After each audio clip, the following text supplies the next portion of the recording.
أعوذ بالله من الشيطان الرجيم. بسم الله الرحمن الرحيم. الحمد لله رب العالمين، الصلاة والسلام على رسول الله محمد وآله وصحبه أجمعين. السلام عليكم ورحمة الله وبركاته. Hayırlı günler, Allah subhanahu wa ta'ala hayırlı turmuşlar nasip etsin. Peygamberimiz Aleyhisselam'ın ayı, Rabiul Evvel ayı, Mevlid ayı devam etti. Bizim de Allah'ına tükül her günü bulaydı. Peygamberimiz Aleyhisselam'ın sözlerin, Peygamberimiz Aleyhisselam turunda yekiyanın sünneti, yekiyanın bizge örnek, yeki gibret revişinde aytıp aldırgan sözlerini iske düşürüp hemen söyleşebiz. Hadislerin getirebiz. Hem indi Peygamberimiz Aleyhisselam şol hadislerinden de birisi İyyâkum vel kâzibe fe innel kâzibe mücanibun lil iman di. Yani ey mümin Müslümanlar, men sizge bir nerseni kisetem, ol da bolsa yalgandan saklanıgız di. Çünkü yalgan bir tarafta, iman ikinci karşı tarafta di. Yalgan bilen iman birge bola almaydı. Kur'an-ı Kerim'de Allah subhanahu wa ta'ala bu turda nersedi fesiru fil ardi fanzuru keyfe kana aqibetul mukezzibin. Ey iman getirgen bendeler, jirigüz, seyir kılığız, dünya boyunca jirigüz, seyahat kılığız, qarağız, elekkegi yalgançı bulgan kavimlerinin hallerini indirevişke düştü deyim. Yani elekkegi kavimler şu yalgan arkasında nindirevişke kelip jittiler, hatta gayleleri özlerine tügül, hatta onların devletleri de helak buldu deyim. Hatta onların turgan jirleri de helaketke, harap bulup helaketke layık buldu deyim. Olaqda şu yoluqtu deyim. Yani Allah subhanahu wa ta'ala yalgan meselesinde qat ettirip kisete Kur'an ayetlerinde Peygamberimiz Aleyhisselam bizge şunu açıklap bire, yani yalgandan saklanıgız deyim. Yalgan çünkü bir yakta onun karşı kapma karşı yağında iman bola. İman yalgançı kişi imanını buldu deyip sanab bitirip bulmaz degen düşünceni eyte. Yalgan bir tabakat nerse. Yani en zor günahlarının birisi oldu yalgan şahitlik. Kişi birer mahkemeye birer kişi üstünden yala yağıp, şikayet kılıp, jalavat etip, yalganlap, falan kişi falanını işledi deyip, işlemegen işini yalganlap, şuşlay yalgan şahitlik kıla. En kabahat günahlarının birisi yalgan şahitlik. Bu kişi işlemedi, onun işini onun üstünden kimdir varıp bunu işledi deyip, hatta indi kimdir belki onarga akşa tüli, kimdir onarga, kimdir belki derecesi arkasında, kimgedir yalagaylanıp mı, türlü sebepler bilen yalganlarga mecbur bula. Olu ekberul kebair, yani olu günahlardan bulgan yalgan şahitlik. Sutta mı, başka yerde mi kişini bulmagan, kılmagan işin yalganlap işledi deyip eytirip, onun indidir bir jazaga tarttırın. İkincisi belki yansı birincisidir de Peygamberimiz Aleyhisselam eyte yalganlığı meselesinde en korkunç yalgan ol da bolsa Allah Teala'nın Kur'an'ında falan deyip eytken, Peygamberimiz Aleyhisselam'ın hadislerinde falan deyip eytken deyip ni Allah Teala eytmegen, ni min eytmegen, hem özünün nefsine doğru kiletirgen bir nerseni uylap çıkardı da Allah Teala şulay deyip eytken, Peygamber Aleyhisselam şulay deyip eytken deyip yalgan bir uydurma söz söylev. Qaybir kişiler şunun bilen şugullanır. Bana Kur'an'da eytilgendi. Kur'an'da yok andi nerse. Birer mesele turunda. Yaki mina Peygamber Aleyhisselam eytkendi. Peygamber Aleyhisselam'ın hadisinde de yok andi nerse. Mesela bu kişiye nerse bula orunun cehennemde otura turgan orundağın uttan ezirlesindi. Yani utka kireşeğine ezirlensindi. Çünkü Allah Teala'ya yaki mina yalgan söylep eytmegenini eytti deyip, özünün nefsisine, özünün bugün gündeki bir ihtiyacın kişi aldığında ihtiyacın öter için, bir nerse alır için, maddi dünyanın kuluna elektirir için türlü yalganlar. Bu belki birinci orundadır. İkincisi elbette yani Allah subhanahu teala olu bir günahlardan deyip Peygamberimiz sallallahu aleyhi ve sellem aşağı ayttirtire ekberül kebairdi, ol da bulsa yalgan şahitlik. Üçüncüsü kişiye nedir? Yalgan silav. Mümin Müslümanlarının birbirine yalgan silav. En birincisi yalganını söyley nersedir? Derece alır için. Yeki mal elektirir için, dünya için yalganlarga mecbur bular kişi. Lakin şunu bilirge gerek, Peygamberimiz sallallahu aleyhi ve sellem'nin bu işrakta bilgirtken sözü bir yalgan, ikinci yalganını getiredi. Günah meselesinde aytı. Bir günahını işledi, ikinci günah bilen şunu kaplamakçı buladı. Yalgan şul günah bitindi. Bir yalganını söyledi de şul yalganını kaplar için, tutulması için ikinci yalganını uylap çıkarıga mecbur bula. Üçüncüsüne indi bu kişi, yani günahka, üçüncü günahka nişik könegip gitken kebek, yalganға da şulay könegip gitti de, özü de ışana başlayandan soň. Şulay meken deyip, toktap uylap durağı, bir nese yalganı da, qoraylı bu, şundan da şulay meken deyip, özüne özü şapkata başlaydı. Ne için kişi yalganını elbette dünya malını elektirir için ya ki dünyada bir derece elektirir için. Biz endi mümin Müslümanlar bile biz malda bitmez tükenmez tügül, malda kaşan bulsa da bite. Ömürde ötüp gitti, dereceden de sıptırıp çürüler. Dünya şulay yol, dünya kulasa dey. Tatarlar ayta. Bir kötere, bir basa. Şulay eğlenip bara dünya. Şuna göre yalgan bilen jirak gitelmezsin. Kur'an-ı Kerim'de Allah subhanahu wa ta'ala yalgan meselesinde bir katı kisete, Peygamber sallallahu aleyhi ve sellem'ni, peygamberlerini, peygamberlerini Allah Teala'nın sözün yalganga çıkarışılar turunda katı eytene nindi revişte buldu. Nuh aleyhisselam'ni yalgançı deyip eyttiler, Allah Teala'nın işlettilerini kavmi bilen jokka çıkardı.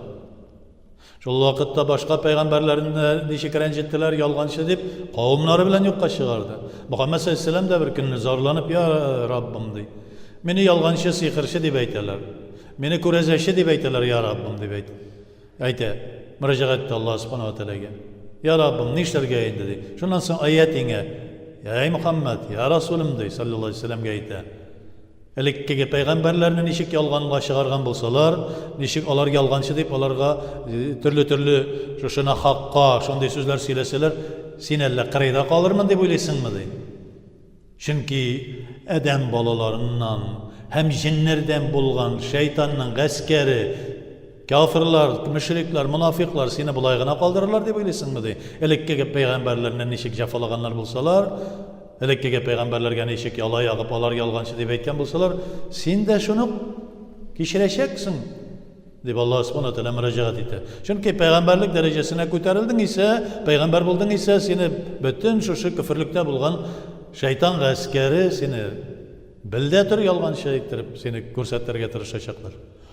Biz hem Muhammed sallallahu aleyhi ve sellem'nin ümmeti. Biz varımız da Muhammed sallallahu aleyhi ve sellem'nin ümmeti. Mümin Müslümanlarda her birimizde de Peygamberimiz sallallahu aleyhi ve sellem'nin nur kıyırşığı, nur kıpılşığı var. Işkını var nurunun.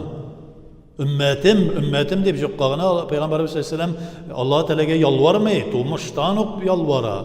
Kıyamet günü de şulay ümmetim deyip yalvaracak. Jokkağına tügül bit ol. Çünkü her birimizde Peygamberimiz sallallahu aleyhi ve sellem'nin nuru var. La ilahe illallah, Muhammedun Resulullah deyip her daim jiribiz biz. Bir toktavsız salavat aytamiz.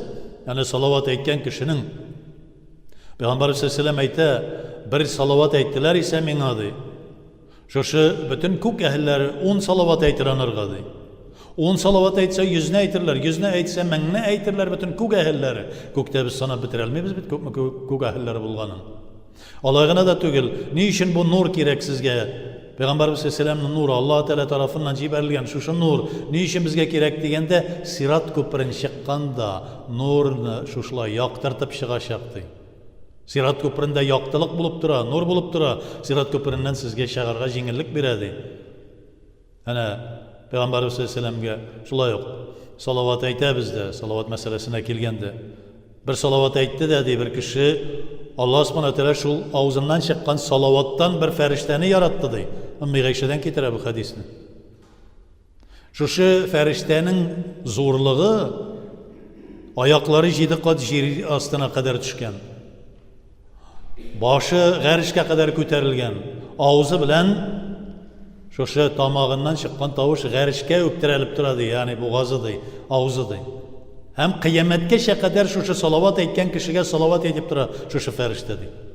Kıyametkeşe kadar nur kelip duradi. Şuna göre biz indi bilirge deyiş. Her birimizde de bizde bir nur var. Peygamberimiz sallallahu aleyhi ve sellem'in nuru var. Hem Peygamberimiz sallallahu aleyhi ve sellem'in neşik yalgançı deyip etseler, bilde tur mümin Müslümanını yalgançı deyler. Mümin Müslümanını yalgançı deyip, din İslam'ın, Peygamberimiz sallallahu aleyhi ve sellem'in, mümin Müslümanlarının düşmanları bilde tur yalgançı deyip, sana şuşun deyip, naşarlık işlerge tırışaşaklar. Onlardan kaçıp bulmayı. Çünkü Peygamberimiz sallallahu aleyhi ve sellem'in ağırlıklar geçirse, biz de şunda yok ağırlıklar geçiremiz. Peygamberimiz sallallahu aleyhi ve sellem'le eşik mıskıl ettiler ise yalgançı deyip, bizim de şula yalgançı deyip mıskıl etlerge tırışalar. Türlü yalalar yağalar bizge. Şuna göre biz bilemiz, biz onu kabul etmemiz, sabır bulabız. Ne için sabır bulabız? İnnallâhe me'as sabirin. Allah Teala sabırlar yanında bula. Şimdi eğer de sabır buldun ise Allah Teala senin her vakitte de sana başka bela kazacı vermeyecek yanında bulacak. Her vakitte de seni saklayacak. Her vakitte de seni kaygı hasretten saklayacak. Bildetir. İnnallâhe me'as sabirin diyen söz sana küfürlükte yürüyen kişilerinin kabahatlikte bulgan, yalgançı bulgan kişilerin yalganını da cabıştırtırmayı, onların küfürlüklerinden de zarar getirttirmeyi, kabahatliklerinden de zarar getirttirmeyi. Şunday rəvişdə Allah subhanahu teala hürmet etə bizni. İndi biliriz ki, yalgan üzerinde da yalgan yaramay. Mümin Müslümanlarga da yalganlarga yaramay. Çünkü yalgan günah ol. Peygamberimiz sallallahu aleyhi ve sellem hadisi getire bu meselede. Bir günahını işledin, yani Cebrail aleyhisselam bilen Mi'rajga mingen vakitte görsetti. Nerseydi bir adam kichkina jidruqturluq toshni tegilaydagilar, bulaydagilar ko'tara olmaydi. Ondan sonra ko'tardi da Peygamberimiz sallallahu aleyhi ve sellem aytdi, kuch hal bilan endi bir zo'rroq tosh ustine qo'ydi deydi. Bir quchoq yetarlik tosh ustine qo'ydi, onu og'irlik bilan ko'tardi da, uchinchisi bir yurt zo'rliq tosh ustine qo'ydi. Zo'r tosh ustine shu ikki toshni qo'ydi da, ham shuni bir barmoq bilan ko'tardi da, shul uchisini birga ham sekirgalana ketdi deydi. Bu narsa ya Cebrail aleyhisselam deyip Peygamberimiz sallallahu aleyhi ve sellem aytgach, bu kişinin günah işlevi deydi. Birinchisi juda zo'rliq günah, kichkina günah edi. Ağırlık bilan ishladi, uyaldi, qo'rqdi. Amma bir narsada bo'lmag'ach, ikkinchisini ishlab qaradi, ikkinchisida ağırlı uyaldirtira ol günahda. Amma uchinchisi ko'nikdi deydi. Shulay bo'lirga tegishli kabi ishladi deydi. Yolg'on da naq shuning kabi. Birinci tapır yalganlaganda kişi tirilip pişe, uyalıp bite, ikincisinin indi şunu kaplar için tağın uyala yalganlı, üçüncüsünde anın çıkarga orunu kalmayın, o yalganlarga mecbur bula.